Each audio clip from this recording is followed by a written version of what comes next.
আমি আপনাদের ভাই, আমি আপনাদের নেতা নই। ভাই হিসেবে আমি নির্বাচিত হই বা না হই, আমি আপনাদের পাশে থাকবো ইনশাআল্লাহ।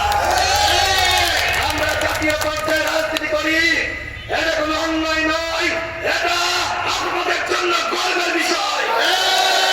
যখন টেলিভিশনে আমাকে দেখেন, আমার বক্তব্য শোনেন, তখন তো গর্ব করে পরিবারের কাছে, পরিবারের লোকের কাছে বলতে পারেন, রাশেদ খান আমাদের ভাই, যে মানুষের অধিকার সংগ্রাম আদায় করার জন্য কাজ করছে, তাকে আমরা টিভির পর্দায় দেখতে পাচ্ছি। এইটা কোনো অন্যায় না যে আমাদেরকে টিভিতে দেখা যায়, আমাদের বক্তব্য আপনারা শোনেন, এইটা কোনো অন্যায় না। কৃষক ভাইদের সাথে গিয়ে আজকে কৃষি রক্ষা আন্দোলন করে তোলা হবে। কোন কৃষক ভাই টাকার অভাবে তার খেতে পালতে পারবে না, টাকার অভাবে ডিজেল কিনতে পারবে না, টাকার অভাবে সার বীজ কিনতে পারবে না, সেটি থাকবে না। আমি ক্ষমতায় গেলে, আমাদের দল যদি ক্ষমতায় যায়, আমরা যদি নির্বাচিত হই, ইনশাআল্লাহ এই সকল দরিদ্র কৃষকদের পাশে সরকারি ভাবে দাঁড়ানো হবে। আজকে আমরা রাজনীতি করেছি, ঢাকাতে সংগ্রাম করেছি, আমরা কি এলাকার মানুষ না? আমরা ঢাকা বিশ্ববিদ্যালয়ে পড়াশোনা করেছি, এটা কি গর্বের বিষয় না? লেখাপড়া নাই, কত আজকে সমালোচনা করে অনেকে। আমি সেটি বলতে চাই, সংসদে কাদেরকে বলবেন?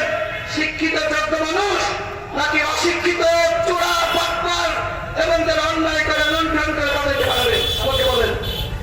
যদি দেশের পরিবর্তন করতে চান, এই গণঅভ্যুত্থানের পরে যারা সৎ, যোগ্য, যারা শিক্ষিত, যাদের বিরুদ্ধে চাঁদাবাজির অভিযোগ নাই, যাদের বিরুদ্ধে দখল করার অভিযোগ নাই, এই সমস্ত ভালো মানুষকে আইন তৈরি করার জন্য সংসদে পাঠাবেন।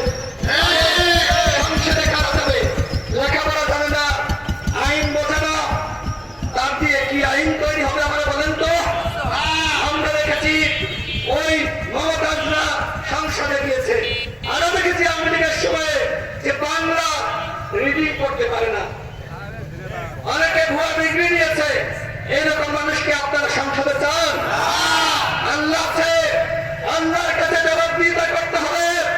যদি খারাপ মানুষকে ভোট দিয়ে আপনার বিবেক 2 কেজি মাংস আর 10 কেজি চাল আর 1000 টাকার নোটের কাছে বিক্রি করেন, তাহলে কিয়ামতের দিন হাসরের ময়দানে ওই খারাপ নেতা ভোট দিয়ে নির্বাচিত করার জন্য আল্লাহর কাছে আপনাকে জবাবদিহিতা করতে হবে।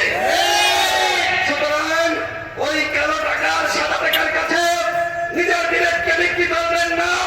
1000 টাকা দিয়ে আপনার ভাগ্যের কোনো পরিবর্তন হবে না। 10 কেজি ত্রাণ দিয়ে, 10 কেজি চাল দিয়ে আপনার ভাগ্যের কোনো পরিবর্তন হবে না।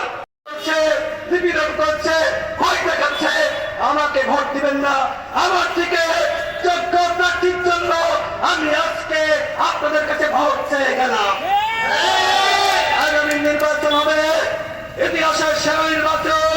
সেই নির্বাচনে নির্ভয়ে আপনারা ভোট কেন্দ্রে আসবেন, আপনার যাকে ভালো লাগে আপনি তাকে ভোট দিবেন। খবরদার, আমি আপনাদেরকে বলছি, খবরদার, ভাইয়ের কাছে মাথা নত করবেন না, মাথা নত করবেন না। যে নেতা চাঁদাবাজি করে, লুটপাট করে ভয় দেখায়, ওকে আর এখন খুনার সময় না। এখন আর ওই নেতাকে ভুলে যাবে না। এখন কেউ নেতা নয়, আপনারা সকলে সমান, আমরা সবাই ভাই ভাই। আমরা ভাইয়ের রাজনীতি শুরু করতে চাই। আপনি আমার ভাই, আমি আপনার ভাই, ভাই ভাই মিলে এই ঝিনাইদহ